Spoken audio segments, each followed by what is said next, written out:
35 size blouse cutting అయితే చూపిస్తున్నా అండి. ఫోల్డింగ్ అనేది మన సైడ్ పెట్టుకొని ఇది క్రాస్ కట్ బ్లౌజ్. సో కింద హెచ్చు తగ్గులు ఉంటాయి కదా, వాటిని తీసేసుకోవాలి. ఇప్పుడు నా ఆల్తి బ్లౌజ్ 4 భాగాలు కింద ఇట్లా మడత అనేది పెట్టుకోవాలి, నడుము లూజును. సో ఈ విధంగా మడత పెట్టేసుకొని ఇక్కడ దాకా మార్కింగ్ అయితే ఎంత వస్తుందో అంత దగ్గర మార్కింగ్ అయితే వేసుకోవాలి. ఇక్కడ మీకు టేప్ తో కూడా కొలిచి చూపిస్తా చూడండి. 7.2 గీత అయితే వచ్చింది అనమాట. దీనికి ఒక 1 ఇంచ్ అనేది కలపాలి. మనం బ్యాక్ పార్ట్ లో డాట్స్ అనేవి వేసుకుంటాం కదా, అందుకోసం. తర్వాత ఫ్యూచర్ లో అయితే కుట్లు కొట్ట కోసం ఒక 2 ఇంచుల మార్కింగ్ అనేది చేశాను. ఇప్పుడు బ్యాక్ పార్ట్ పొడవు అనేది కొలుచుకోవాలి. బ్యాక్ పార్ట్ పొడవు పైన భుజం పైన కుట్టు కాంచి కింద నడుము దగ్గర కొలుచుకుంటే నాకు 14.5 అయితే వచ్చింది. దానికి ఒక 1 ఇంచ్ కలుపుకొని 15.5 దగ్గర మార్కింగ్ అనేది చేసేసాను. ఇప్పుడు మనకు నెక్ ఎంత ఉందో చూసుకోవాలి. ఈ నెక్ వచ్చేసి కింద నడుముక కొంచెం వదిలేసేయండి. అక్కడ నుంచి 3.5 అయితే వచ్చింది నాకే. 3.5కు మళ్ళీ ఒక 1/2 ఇంచ్ కలిపి ఇక్కడ మార్కింగ్ అనేది చేశాను. ఇది వచ్చేసి డీప్ నెక్ బ్లౌజ్.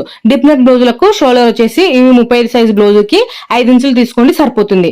ఓకేనా. ఇప్పుడు వచ్చేసి చెస్ట్ వచ్చేసి బ్యాక్ పార్ట్ లో మనకు అటు సైడ్ కుట్టు ఇటు సైడ్ కుట్టు వరకు కొలిచి చూసుకుంటే నాకు 17.5 అయితే వచ్చింది. 17.5 సగం చేసేసుకుంటే 9కి 2 గీతలు తక్కువ అయితే ఉంది. అక్కడ మార్కింగ్ అనేది చేశాను. అలాగే ఫ్యూచర్ లో అయితే కుట్టుకోవడం కోసం కూడా 2 ఇంచెస్ అనే మార్కింగ్ అనేది చేశాను. అలాగే షోల్డర్ వచ్చేసి 5 ఇంచులు తీసుకున్నాను. సంఖ వచ్చేసి 6 ఇంచులు అయితే తీసుకున్నాను. ఇక్కడ మనం సంఖ రౌండ్ అనేది ఇట్లా మార్కింగ్ అనేది చేశాను. ఇప్పుడు సంఖ ఎంత ఉందో ఒకసారి కొలిచి చూపిస్తా చూడండి. మనం ఇట్లా మార్కింగ్ చేసిన తర్వాత ఖచ్చితంగా బ్లౌజులకు సంఖ అనేది కొలిచి చూసుకోవాలి. చూసారు కదా, ఇక్కడ నాకు సంఖ కొలిచి చూస్తే 8.5కు ఒక గీత తక్కువ అయితే వచ్చింది. మనం ఎంతైతే కుడతామో అంతే చూసుకొని మనకి ఇక్కడ టేప్ తో ఒకసారి కొలిచి చూసుకోవాలన్నమాట. మనకు కరెక్ట్ అయితే మ్యాచ్ అయిపోయింది. ఓకేనా. ఇప్పుడు వచ్చేసి నెక్ వచ్చేసి 2 ఇంచులు తీసుకున్నాను. ఒకవేళ మీరు డౌట్ ఉంటే ఆల్తి బ్లౌజ్ కూడా ఒకసారి చెక్ చేసుకోండి. సో నాకు ఇక్కడ వచ్చేసి 2 ఇంచులు అయితే కరెక్ట్ అయితే వచ్చేసింది. ఇక్కడ నెక్ దగ్గర మాత్రం 2.5 అయితే తీసుకున్నాను. నెక్ అనేది బాగా రౌండ్ గా బాగా వస్తుంది అనమాట. సో ఇక్కడ డాట్ అనేది నడుము దగ్గర సగం చేసేసుకొని డాట్ అనేది వేసేసుకోవాలి. ఇప్పుడు మనం మార్కింగ్ చేసిన దాని ప్రకారంగా కటింగ్ అనేది చేసేసుకోవాలి. ఓకేనా. ఈ విధంగా మనం ఎక్కడైతే మార్కింగ్ చేసుకున్నా అక్కడ టక్స్లు అనేవి పెట్టేసుకోండి. ఇక్కడ హ్యాండ్స్ కానీ సంగపీసులు అనేవి పడకుండా ఇక్కడ ఫోల్డింగ్ గట్టెన్సులు ఉన్నాయి చూడండి, అక్కడ సైడ్ ఫోల్డింగ్ అనేది పెట్టుకున్నాను 4 మడతలు. సో ఈ విధంగా ఇట్లా ఆల్తి జాకెట్ ఎట్లా ఉందో దాని ప్రకారంగా హ్యాండ్స్ అని ఇట్లా పెట్టేసుకొని 1/2 ఇంచు కుట్ల కోసం ఎక్స్ట్రా మార్కింగ్ చేసుకొని ఇక్కడ మనం సంకలోతు కూడా తీసుకోవడం కోసం ముందే మార్కింగ్ అనేది చేసేస్తున్నాను.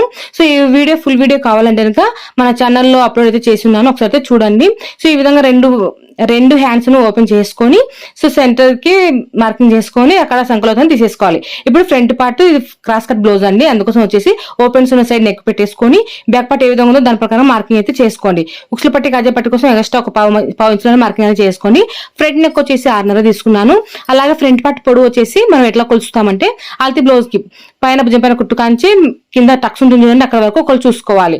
సో చూసారు కదా, ఈ విధంగా ఇట్లా మార్కింగ్ అనేది చేసుకున్న తర్వాత సంకలో దూరం తీసేసుకోవాలి.